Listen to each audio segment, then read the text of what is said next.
welcome back. This is Inside the Draw, and I'm Kevin Lawler. We're recording on the middle Saturday of Rome, so we only have 4 or 5 days tournament play under our belts.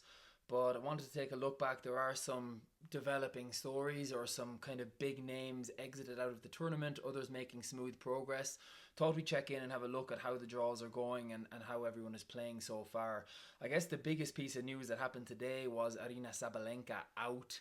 So the ladies' number 1 seed, favoured for the tournament, out to Sarona Kirstea from 6-2 2-love up. So really strong position for Sabalenka to go ahead and lose from, and that's certainly a worry for her. She has put in surprise back-to-back losses at this stage. She lost to Hailey Baptiste, as we recall, in Madrid. That was a lot later in the tournament, though. I'm pretty sure that was a quarter-final, where here in Rome, that's only her second match, and she's lost to Sarona Kirstea, who we called it out at the start of the tournament in the overall WTA preview side of Rome. We said Sabalenka's got a rotten draw here. She has some tough names to come through. Barbora Krejcikova in her first match, Sarona Kirstea in her next match, and then a couple of other following matches that will be tricky too. She's not going to get a chance to play those games. She's out against Sarona Kirstea, and it's a big surprise.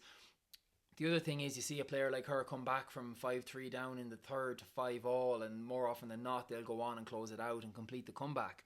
But she didn't. Kirstea broke again for 6-5 and held and won a couple of tight games at the end to get across the line, and well done to her. I didn't see the game live. I watched the highlights back, and hard to tell too much from a 5-minute clip, but Sabalenka certainly not looking herself, not her usual dominant self. We've come to expect, such high levels from Sabalenka given what she did in the Sunshine Double just a month or 6 weeks ago, winning back-to-back in Indian Wells and Miami. Then she comes and loses relatively early in Madrid and very early in Rome. So I'm just wondering, going into Roland Garros, where does this leave her? Does she try and squeeze in a tournament next week ahead of Roland Garros? I think now it's got to be a possibility. By next week, I mean, starting in 10 days time or 9 days time. I mean, it's got to be a possibility just given how fast she's gone out and how little clay she has under her belt now, going into defending 1,000 points or whatever it is for a final or a runner-up at a Grand Slam. I think it's 1,000 points. So she's in a spot now where she's, it's kind of unfamiliar territory to some degree, and I think I wouldn't be surprised to see her entering something, but maybe she'll be happy just with hitting and some practice matches or practice sets or whatever against other players. So I'll be keen to keep an eye out there. I would, if I was to look at the two losses, the loss to Baptiste and the loss to Kirstea, my view on it would be that Baptiste has a far higher ceiling. Baptiste really played out of her mind that day. She was crazy. She was serving big. She was hitting huge ground strokes, reminiscent of, I think I said, Ons Jabeur with some of her touch and Naomi Osaka with some of her power and sliding and movement. So I thought she was amazing that day.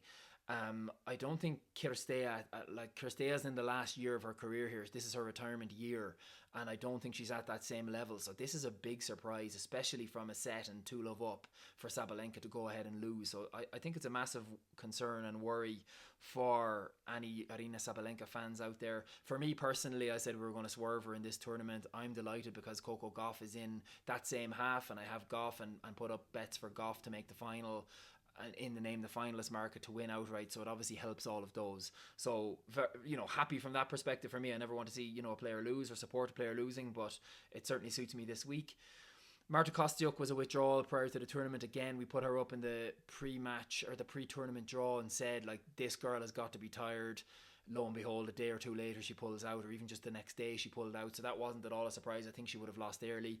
And Rybakina was definitely the beneficiary of that, of Kostyuk pulling out. I think that would have been her first match. So that's the main news from the women's side. I think outside of Sabalenka going out and Kostyuk withdrawing, I think the other ones to check in on, unfortunately, Karolina Muchova went out in her very first match against Anastasia Potapova, and I'm surprised at that for a multitude of reasons. Muchova was coming in very well rested after making a final in Stuttgart, in the Porsche in Stuttgart.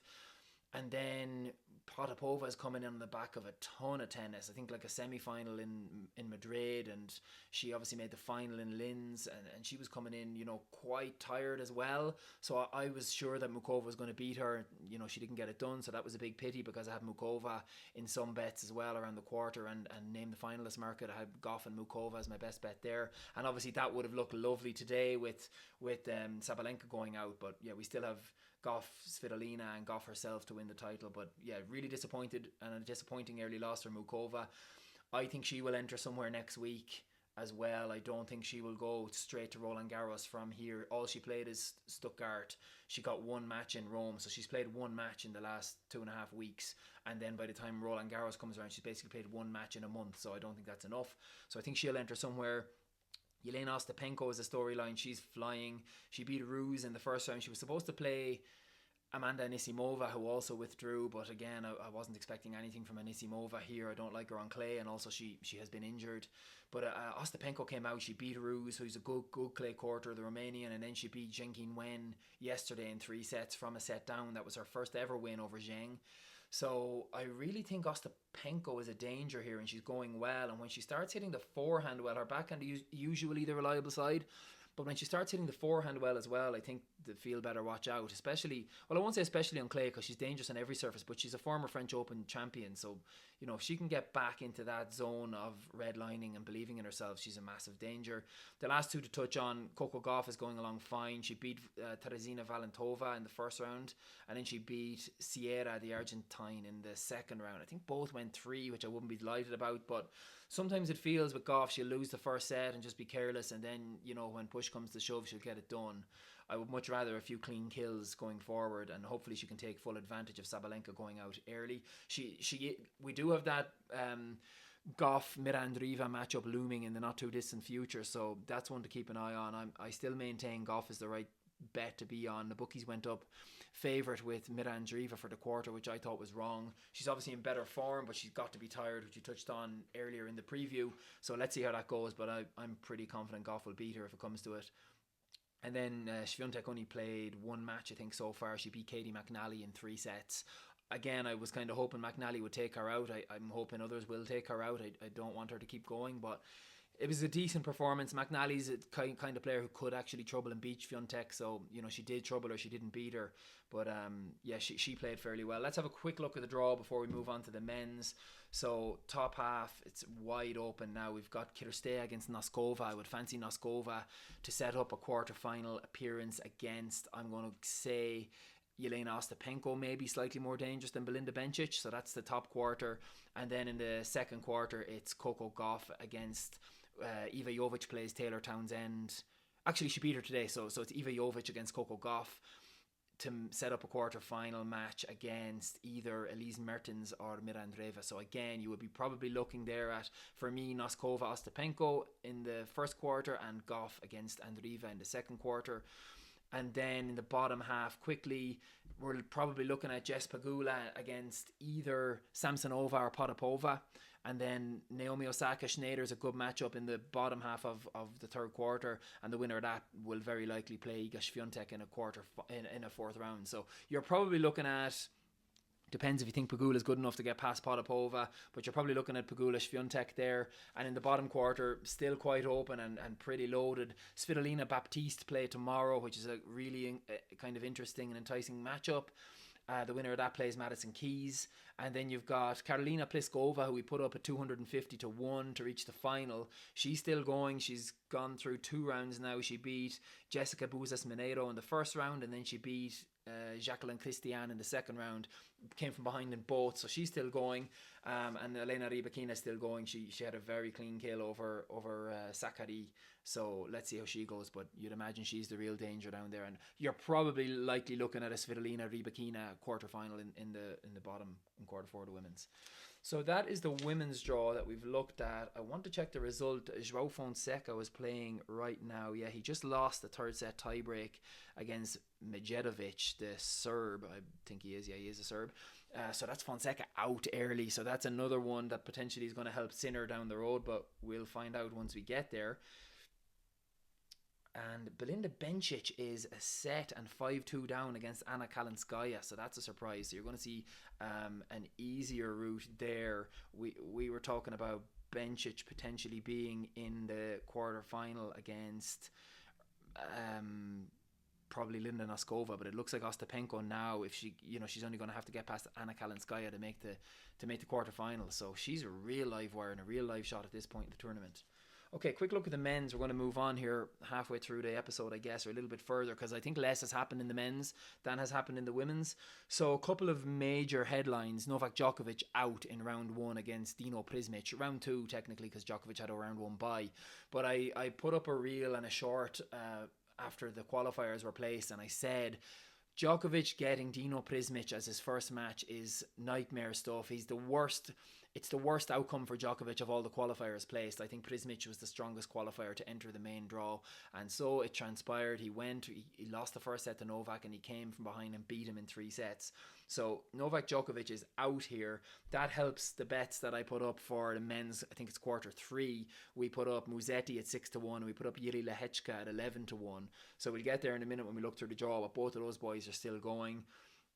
The other kind of big news, I just touched on one piece of news, which is Joao Fonseca just lost.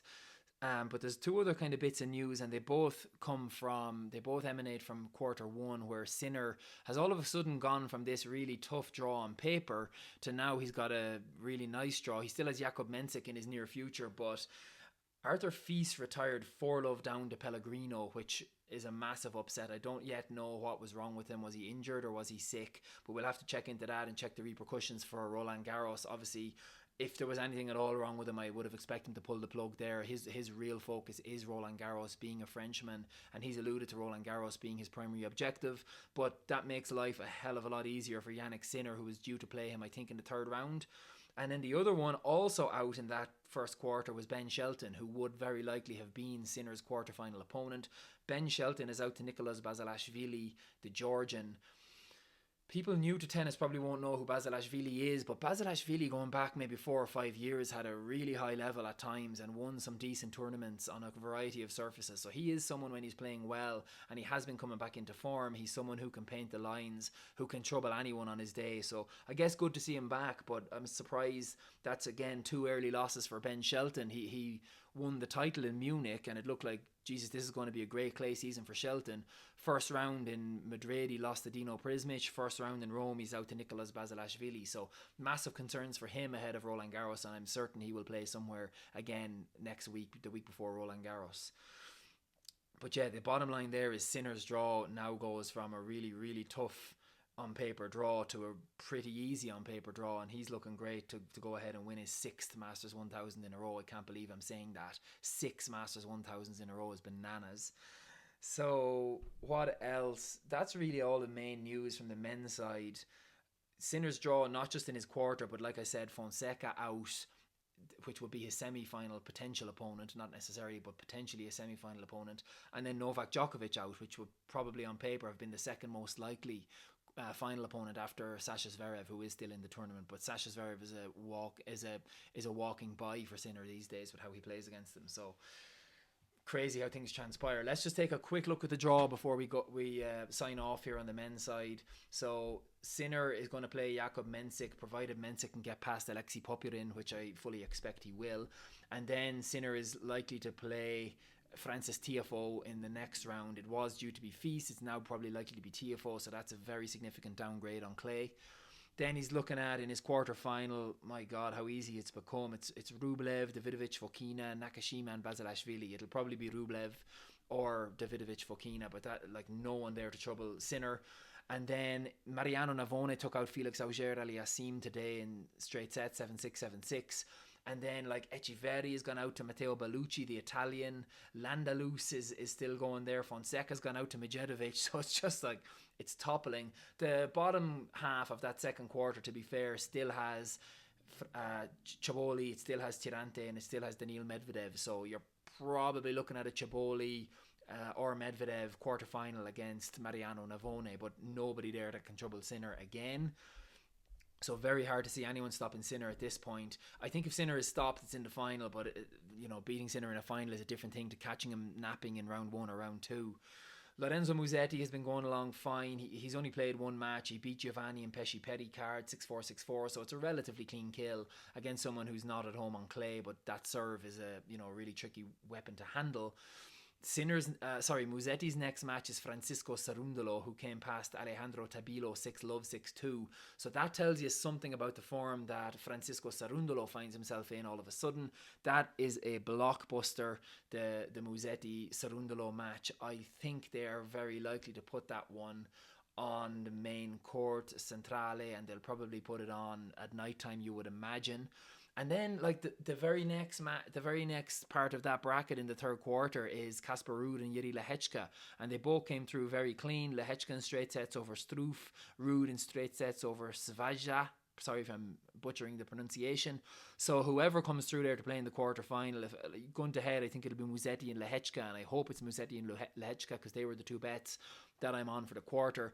And the winner of that, will play one of Kashanov and the Jan Skulp, Humbert or Prismic. So whoever comes through that top section, massive favourite in the quarter final.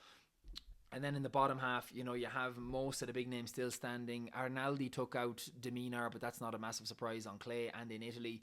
So Hodar is going along very well. He's still there. Bublik is still there. Bublik beat Sebastian Baez 6-1, 6-2, which to me was a small shock just given it's clay, and Bublik has been so bad so far this clay season. But Baez is, to be fair, a few years past his peak, I think, as well. Tommy Paul and Darderi play. Blocks and Zverev play. So all the big names are still there.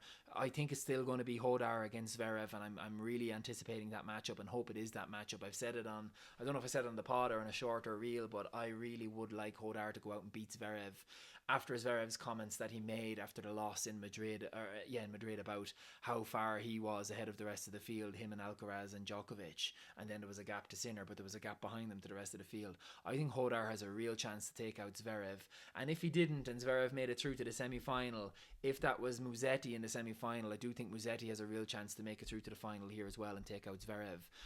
The last thing I want here is another Zverev Sinner final, and I'm going to say I don't think we get it. It's hard to see anyone stopping Sinner at this point, but Zverev can surely be stopped down the bottom. There's no betting up right now.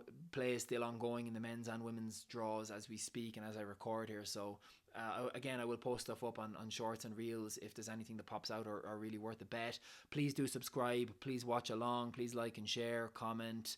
I do appreciate your support, and I will chat to you throughout the week. And again, there will be a pod next weekend previewing all the week's action ahead of the 1 week ahead of Roland Garros. So looking forward to that as we get closer to the French. Thank you. Bye-bye.